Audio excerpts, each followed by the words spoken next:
اللہ تعالیٰ عنہ سمجھ چکے تھے کہ آج کوئی معمولی رات نہیں ہے، قریش جو ہے وہ کیا پروگرام بنا چکا ہے، وہ کیا ارادہ کر چکا ہے، اور اس بات کو وہ سمجھ چکے تھے. اور آج رسول صلی اللہ علیہ وسلم کا بستر گاہ،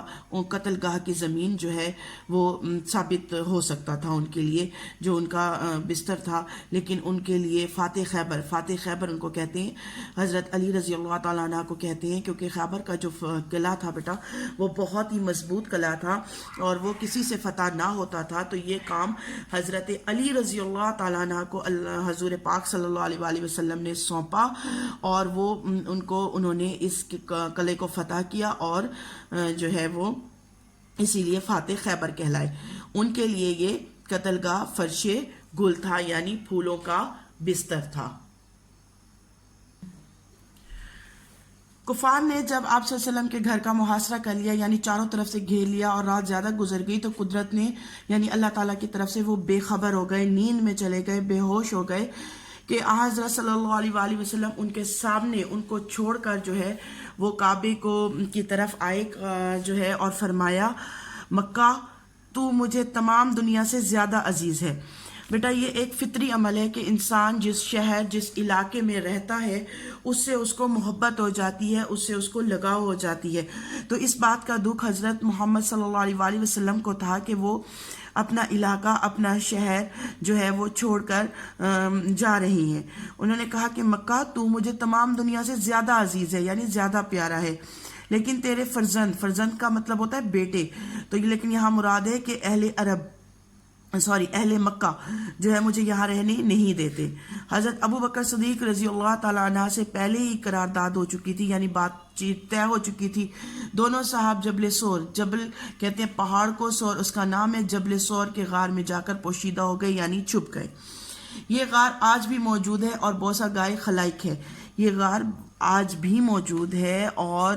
تمام دنیا سے مسلمان جو ہیں وہ یہاں جاتے ہیں اور زیارت کرتے ہیں، اور وہاں جا کر نوافل ادا کرتے ہیں اور اس غار کو چومتے ہیں کہ ہمارے نبی پاک صلی اللہ علیہ وآلہ وسلم جو ہے اس میں انہوں نے پناہ لی تھی. حضرت ابو بکر رضی اللہ تعالیٰ عنہ کے بیٹے حضرت عبداللہ جو نوخیز جوان تھے، یعنی ابھی جوان ہو رہے تھے، شب کو یعنی رات کو غار میں سوتے اور صبح منہ اندھیرے شہر چلے جاتے اور پتہ لگاتے کہ قریش کیا مشورے کر رہے ہیں. پھر جو کچھ خبر ملتی شام کو آ کر حضرت صلی اللہ علیہ وآلہ وسلم سے عرض کر دیتے. حضرت ابو بکر رضی اللہ تعالیٰ عنہ کا غلام کچھ رات گئے بکریاں چرا کر لاتا تھا. آپ صلی اللہ علیہ وآلہ وسلم اور حضرت ابو بکر رضی اللہ تعالیٰ عنہ ان کا دودھ پی لیتے تھے. 3 دن تک صرف یہی غذا تھی. لیکن ابن ہشام نے لکھا ہے کہ روزانہ شام کو حضرت اسما رضی اللہ تعالیٰ عنہ گھر سے کھانا پکا کر غار میں پہنچا آتی تھی. اسی طرح 3 راتیں گزری. بیٹا ایک تو روایت یہ ہے کہ بکریوں کا دودھ پی لیتے تھے، لیکن ابن ہشام جو راوی ہیں وہ لکھتے ہیں کہ روزانہ شام کو حضرت اسما رضی اللہ تعالیٰ عنہ جو حضرت ابو بکر صدیق رضی اللہ تعالیٰ عنہ کی کم عمر بیٹی تھی، کم سن بیٹی تھی، وہ گھر سے کھانا پکا کر غار میں پہنچا آتی تھی. اس طرح سے 3 راتیں گزری. صبح قریش کی آنکھیں کھلی تو پلنگ پر حضرت صلی اللہ علیہ وآلہ وسلم کی بجائے حضرت علی رضی اللہ تعالیٰ عنہ کو پایا. ظالموں نے آپ صلی اللہ علیہ وسلم کو پکڑا اور حرم لے جا کر کچھ دیر کے لیے محبوس کر لیا، یعنی قید میں رکھ لیا، پھر چھوڑ دیا. حضرت صلی اللہ علیہ وسلم کی تلاش میں نکلے، ڈھونڈتے ڈھونڈتے غار کے دہانے یعنی منہ تک، غار کے منہ تک پہنچ چکے. اور غار جو تھی وہ اس قدر چھوٹی تھی کہ اس میں 2 لوگ بہت مشکل سے بیٹھ سکتے تھے، اور اگر بیٹھتے تو غار کے باہر اس کے منہ تک ان کے پاؤں آتے تھے. حضرت ابو بکر رضی اللہ تعالیٰ عنہ غم زدہ ہوئے اور حضرت صلی اللہ علیہ وسلم سے عرض کیا کہ اب دشمن اس قدر قریب آ گیا ہے کہ اگر وہ اپنے قدموں پر، اپنے پاؤں پر دیکھے گا یا اس کی نظر پڑ جائے گی تو وہ ہمیں بھی دیکھ لیں گے. تو آپ صلی اللہ علیہ وآلہ وسلم نے سورۃ توبہ کی آیت پڑھی جس کا ترجمہ ہے گھبراؤ نہیں، بے شک اللہ تعالی ہمارے ساتھ ہے. قریش نے اشتہار دیا کہ جو شخص محمد صلی اللہ علیہ وآلہ وسلم یا حضرت ابو بکر صدیق رضی اللہ تعالیٰ عنہ کو گرفتار کر کے لائے گا اس کو 1 خون بہا کے برابر یعنی 100 اونٹ دیے جائیں گے. خون بہا یعنی کسی کے قتل کا جرمانہ یا معاوضہ، ٹھیک ہے، اس وقت 100 اونٹ تھے، وہ انعام دیا جائے گا. سراقہ بن ہشم نے یہ سنا تو انعام کی جو ہے امید میں نکلا، اور عین اس حالت میں کہ آپ صلی اللہ علیہ وسلم روانہ ہو رہے تھے، اس نے آپ صلی اللہ علیہ وسلم کو دیکھ لیا، گھوڑا دوڑا کر قریب آ گیا، لیکن گھوڑے نے ٹھوکر کھائی، وہ گر پڑا۔ ترکش کہتے ہیں بیٹا تیر رکھنے کا خول، جس میں تیر رکھے جاتے ہیں، وہاں سے فال کے لیے تیر نکالا کہ حملہ کرنا چاہیے یا نہیں، جواب نہیں نکلا، ٹھیک ہے، نہیں میں نکلا، یعنی آنسر آیا نہیں حملہ کرنا چاہیے۔ لیکن 100 اونٹوں کا گراں بہا معاوضہ، یعنی گراں بہا معاوضہ بہت بڑا انعام جو تھا، اس کو اگنور نہیں کر سکتا تھا وہ، کہ تیر کی بات مان لی جائے۔ دوبارہ گھوڑے پر سوار ہوا، آگے بڑھا، اور اب کی بار گھوڑے کے پاؤں گھٹنوں تک زمین میں دھنس گئے، گھوڑے سے اتر پڑا، پھر فال نکالی، پھر وہی جواب آیا، لیکن مکرر تجربے، یعنی بار بار مکرر کرنا، ریپیٹ کرنا، اس کو بار بار کرنا، دہرانا، تجربے نے اس کی ہمت جو ہے وہ پست کر دی تھی۔ اسے یقین ہو گیا تھا کہ یہ کچھ اور آثار ہیں، یہ کوئی عام شخصیت نہیں، کہ ان کی حفاظت کوئی عام شخص نہیں بلکہ کچھ اور ہے جو ان کی حفاظت کر رہا ہے۔ حضرت صلی اللہ علیہ وسلم کے پاس آیا، قریش کے اشتہار کے بارے میں پورا واقعہ سنایا اور درخواست کی کہ مجھے امن کی تحریر لکھ دیں۔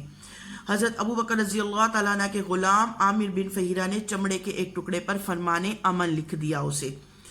تشریف آوری کی خبر، یعنی مدینہ میں تشریف لے جانے کی خبر مدینہ میں پہلے ہی پہنچ چکی تھی، وہ لوگ بہت شدت سے انتظار کر رہے تھے حضرت صلی اللہ علیہ وآلہ وسلم کا، ٹھیک ہے، تمام شہر ہماتن سب مل کر چشم انتظار، چشم کہتے ہیں آنکھ کو، انتظار یعنی سب مل کر شدت سے انتظار کر رہے تھے۔ معصوم بچے فخر اور جوش سے کہتے پھرتے تھے کہ پیغمبر صلی اللہ علیہ وآلہ وسلم آ رہے ہیں۔ لوگ ہر روز تڑکے یعنی صبح سویرے سے نکل کر شہر کے باہر جمع ہوتے، یعنی اس راستے کے جو مکہ سے مدینہ کی طرف آتا تھا اس راستے کے پاس جمع ہو جاتے، اور دوپہر تک انتظار کرتے کرتے حسرت کے ساتھ واپس لوٹ آتے تھے۔ اسی طرح ایک دن انتظار کر کے واپس جا چکے تھے کہ ایک یہودی نے قلعے سے دیکھ کر کرائن یعنی انداز، دیکھیں انسان جب جس کا کسی کے سامنے بہت زیادہ ذکر کرتا ہے تو دوسرا انسان جب اندازہ لگا لیتا ہے کہ وہ کس شخصیت کے مالک ہیں، اسی طرح مسلمانوں نے اور اہل مدینہ نے جو ہے وہ حضرت محمد صلی اللہ علیہ وآلہ وسلم کا اس قدر ذکر کیا، اس قدر ان کا انداز بتایا، ان کے ہمارے نبی صلی اللہ علیہ وآلہ وسلم اس طرح چلتے ہیں، اس طرح بات کرتے ہیں، تو اس نے ان اندازہ لگایا اور پہچان کر پکارا، اہل عرب لو، تم جس کا انتظار کرتے تھے وہ آ گیا ہے۔ تمام شہر جو ہے تکبیر کی آواز سے گونج اٹھا، تمام لوگوں نے نعرہ تکبیر لگایا، اور اسی طرح پورا شہر جو ہے انہوں نے مل کر ہمارے نبی صلی اللہ علیہ وآلہ وسلم کی کو ویلکم کیا، ان کو خوش آمدید کہا، ٹھیک ہے۔ یہ کتاب سیرت النبی صلی اللہ علیہ وآلہ وسلم سے چند پیراگراف لیے گئے ہیں۔ امید ہے بیٹا آپ کو سمجھ آ گئے ہوں گے۔ انشاءاللہ جو ہے وہ اپنے اگلے لیکچر میں ہم لوگ اس کی مشق کو جو ہے وہ حل کریں گے تاکہ آپ اس کے آنسر اور باقی مشق کرنے کے قابل ہو سکیں۔ اوکے بوائز، اللہ حافظ۔